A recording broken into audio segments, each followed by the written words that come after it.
மாமல்லபுரம் அருகே சத்தியம் தொலைக்காட்சி அம்பலப்படுத்திய 68 லட்சம் ரூபாய் ஊழலுக்கு காரணமான ஊராட்சி மன்ற தலைவர் துணைத் தலைவரை பதவி நீக்கம் செய்யக்கோரி ஆர்ப்பாட்டம் நடைபெற்றது. செங்கல்பட்டு மாவட்டம் திருக்கழுக்குன்றம் ஒன்றியத்திற்குட்பட்ட எடையூர் ஊராட்சியில் கால்வாய் கட்டாமலேயே கட்டியதாக 68 லட்சம் ரூபாய் ஊழல் நடந்ததாக சத்தியம் தொலைக்காட்சி மெகா எக்ஸ்க்ளூசிவ் செய்தியை வெளியிட்டது. மக்களின் வரிப்பணத்தை முறைகேடு செய்த எடையூர் ஊராட்சி மன்ற தலைவர் சாமுண்டீஸ்வரி, துணைத் தலைவர் ராஜாத்தி வெங்கடேசன் மீது நீதிமன்ற வழிகாட்டுதலின்படி பொறுப்பிலிருந்து நீக்கக்கோரி மாமல்லபுரம் பேருந்து நிலையம் அருகே ஆர்ப்பாட்டம் நடைபெற்றது. தமிழ்நாடு ஏஐடியூசி மீனவர் தொழிலாளர் சங்கம் சார்பில் நடைபெற்ற ஆர்ப்பாட்டத்தில் 300க்கும் மேற்பட்ட மீனவர்கள் கலந்து கொண்டு தமிழக அரசுக்கு எதிராக முழக்கங்களை எழுப்பினர். கேள்வி எழுப்பி உண்மையை வெளிச்சத்துக்கு கொண்டு வரும் அளவில் இன்றைக்கு 68 லட்சம், குறைந்தபட்சம் 68 லட்சம் ரூபாய் கொள்ளையடிக்கப்பட்டது அம்பலமாயிருக்கிறது.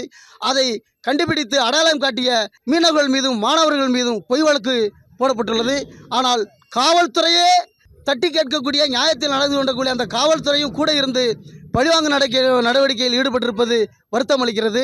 அவர்கள் ஊழல் பெற்றதற்கான ஆதாரங்களும் எங்கள் கையில் இருக்கிறது. அது மட்டுமல்ல, மிரட்டல்களும் எங்களிடத்தில் நாங்கள் அஞ்சப் போவதில்லை. இது தொடர்ச்சியாக இது தொடர்மையானால் அடுத்த கட்ட போராட்டமாக மாவட்ட ஆட்சியர் அலுவலகத்தில் மீனவ மக்களுடன் சேர்ந்து குடியேறும் போராட்டம் நடைபெறும்.